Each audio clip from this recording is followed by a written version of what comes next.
You are listening to The Soul's Quiet Call, written by Akumah and voiceover by Sara. Akumah Audiobooks. Chapter 3, The Unreadable Heart.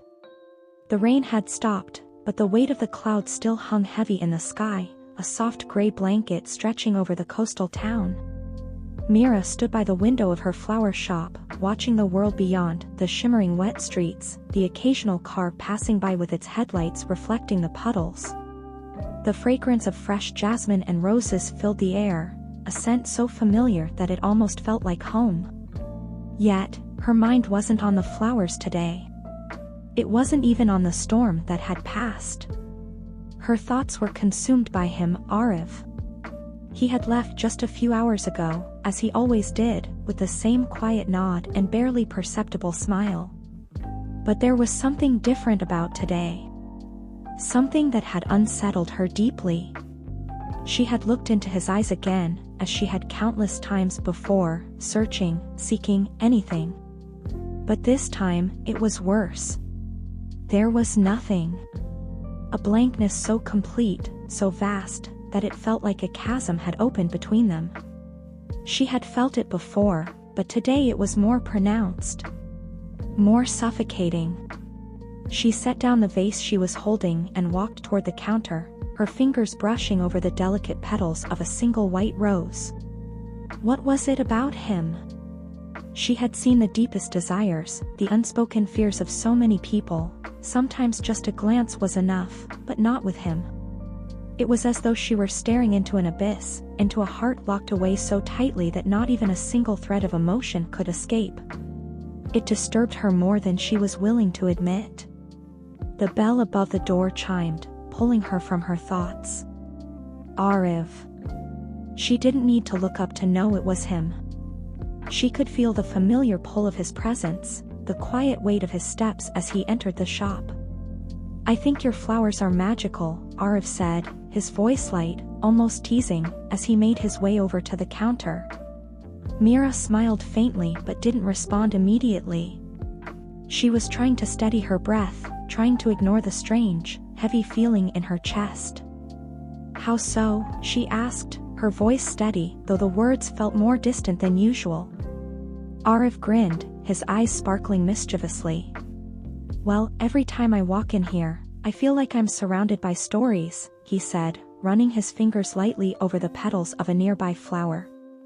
Each bloom seems to tell its own tale, of love, loss, or hope.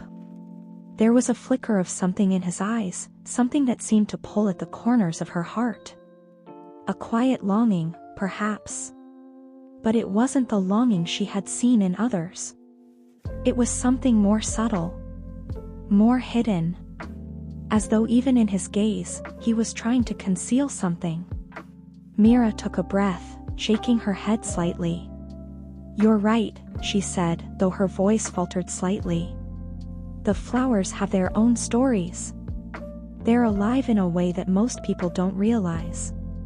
Then what about you? Aarav asked, leaning against the counter, his gaze suddenly sharp. What's your story? Meera felt the question like a jolt of electricity, a sudden surge of warmth and something else, something she didn't want to acknowledge. She hadn't expected him to ask, and she certainly hadn't expected it to make her feel so exposed. My story, she repeated, her voice quiet, almost to herself. I think I've spent too long keeping it to myself. Aarav leaned in, his expression softening. Come on, you must have one. Everyone does. She felt the weight of his gaze, and for a brief moment, the room seemed to shrink. She swallowed, trying to keep her composure. But there was something about the way he asked, something about the intensity behind his question that made her feel vulnerable. I don't talk much about myself, Meera said slowly, her eyes flicking to the flowers on the counter. I guess I'm more interested in other people's stories. Aarav's eyes darkened slightly, a trace of something flickering beneath the surface.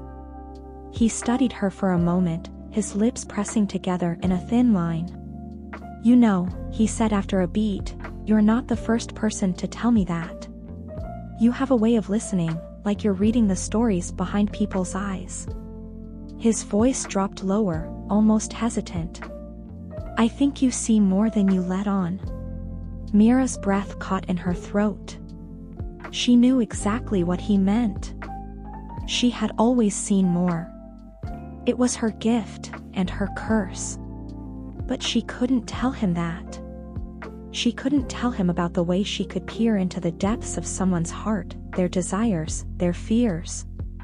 She had never spoken of it to anyone.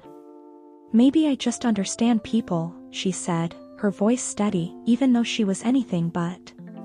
Maybe that's enough. He leaned back slightly, as if weighing her words. His eyes softened, a quiet understanding passing between them, but it was fleeting, vanishing before she could truly grasp it. Aarav let out a small laugh, though it didn't sound entirely carefree. Well, I'm curious. What do you see when you look at me? He grinned, but it wasn't teasing anymore. There was something almost vulnerable in the way he asked, as though he was giving her permission to see something in him that he hadn't allowed anyone to see in years. Meera froze. She couldn't answer. Not truthfully. Every time she looked into his eyes, she saw nothing. It wasn't that his soul was empty, it was that she couldn't read it at all. It was as if his heart had become a blank page, a space that refused to be filled, a riddle she couldn't solve. Her silence stretched between them, thick and awkward. I don't know, she finally said, her voice softer than before. I can't see your heart. Aarav's smile faded, a flicker of surprise crossing his face. He leaned forward slightly, his eyes narrowing, as if trying to decipher her words. You can't, he asked, the amusement gone from his voice. What do you mean?